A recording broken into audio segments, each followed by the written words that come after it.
Hello and welcome back to Scarlet and Gray Sports Radio. At the top of the second inning, Bobcats up to bat.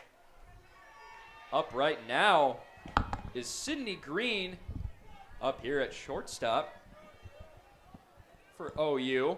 Up against Allison Smith, who threw 35 pitches in that first inning. Struck out 3 batters, but walked 2. So a tale of ups and downs as that one is fouled left side.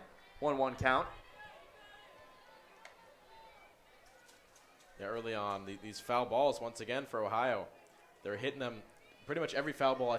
I do think every foul ball for the Bobcats so far this game has been on the left side. And Bobcats are really showing they want to pull the ball. Yeah, a lot of pull hitters on this OU team as that one is checked at, but it's a called strike. 1-2 count.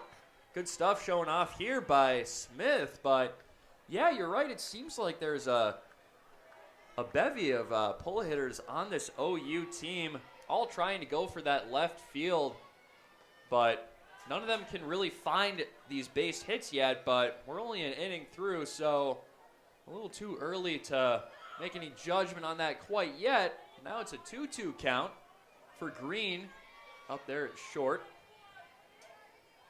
As Smith has a delivery, and that is swung through for the 4th strikeout of the game. 4 outs, 4 Ks for Allison Smith. And right there, that's exactly what you want to do when you have 2 strikes on a batter. That pitch was not in the strike zone, but it was just enough to make the hitter question it and make her swing. Swinging a pitch that she really shouldn't be swinging at, and that's exactly how you line them up and knock them down if you're a pitcher. Great execution there. Terrific work from Smith.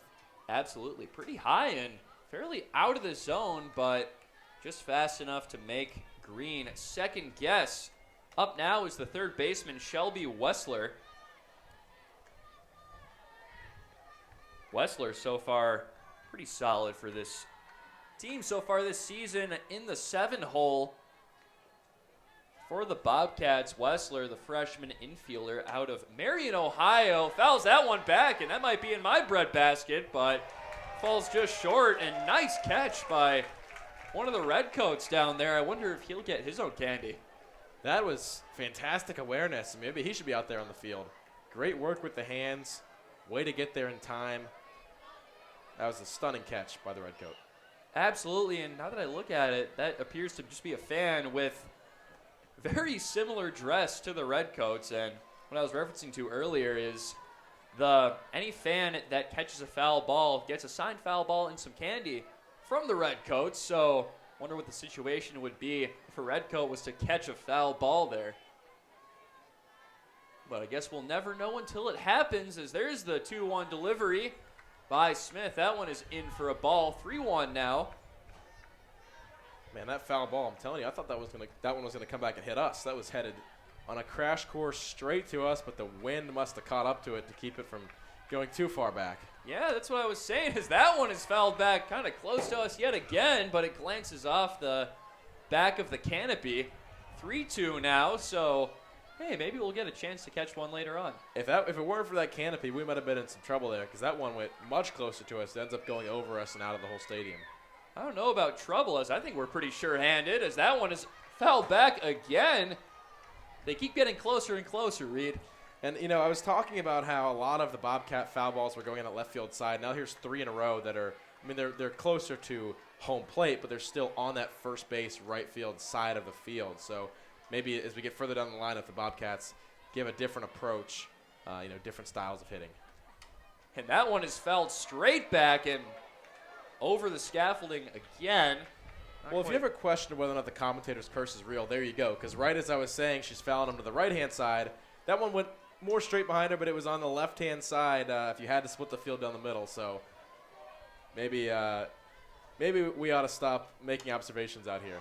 Or maybe not, as that one is fouled back in our direction again. Almost the same exact spot where the fan caught it earlier. That's 4 straight foul balls there for Wessler, who clearly more of a, not as much of a push hitter. She likes to hit it closer to the right field side.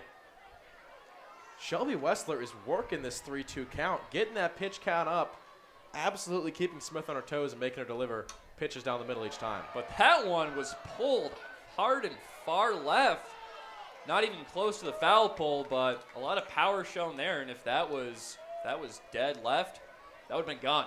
Yeah, if that one is a little bit further to the right and in play, that's smashing a window in the tennis center because that had all kinds of power on it. Absolutely. The Shoemaker complex in a bit of danger for some of these power hitters as the payoff pitch draws a walk for Wessler. And that is the third walk given up by Smith so far this ball game. So maybe a bit of control issues here so far for Smith, but it'll be interesting to see if she can rein it in here soon, Reed. Now, it's hard to tell. It's hard to draw many conclusions from how many walks a player has, but that was a terrifically executed walk there from Wessler. Every pitch that came her way with that 2-strike count that looked hittable, she was able to fend off and stay alive. And eventually, after having a roughly 10 pitch or so at bat, she gets on base. That's tremendous work, and that's amazing just awareness and working the count as a hitter. A lot of discipline at the plate for Wessler. Working that walk on 10 pitches as that one is skied to left field, but this time it won't be foul. And reining it in is J.C. Roberti. Yeah, Roberti catching that one just over the foul line in foul territory. Anytime a ball that could be foul ends up being an out, you always love to see that on defense. So now 2 outs to the Buckeyes with one runner on first base. And it's very interesting. That's the first ball in play of the game for OU. They've either walked or struck out up until that point. So Smith now breaking that one, inducing that fly out to left field. Big one for them. And Tori O'Brien, the second baseman, but getting onto that fly out was CeCe Keidel. Went through that at bat rather quickly, which isn't something we're used to so far. A lot of these Bobcat hitters have been inducing very, very long counts against Smith as she delivers. And going with the slap hit approach there is O'Brien, getting out of the box as quick as possible while still getting the bat on the ball. 1-1 count now for O'Brien. Yeah, Tori O'Brien is the first slap hitter we've seen from Ohio since the very first leadoff batter there, which was Belle Hummel. So ending the lineup and starting it in the same way the Bobcats are. Smith delivering, and another slap fouled back. 1-2 count now. Out here at Buckeye Field, wind starting to pick up, moving west. So possibly there's your answer for all the hits getting pulled left field side. This wind is really helping that, as that's another one fouled left, but this one on the ground. You can see O'Brien, I think she's really trying to exploit that big hole on the left side of the infield, or the center for that matter, as between short and second, there is a massive hole where any grounder could just go right through as long as it gets by Smith. Yeah, O'Brien keeping the Buckeye dugout on their toes there. She hits that one straight into where a lot of Ohio State players are standing, but of course the protected netting keeps them safe. And that is a line out. That'll do it for the inning. O'Brien almost getting the base hit, but didn't drop soon enough for her. And that'll do it for the top of the second. We will return in the bottom with Scarlet and Gray Sports Radio. It's 0-0 all.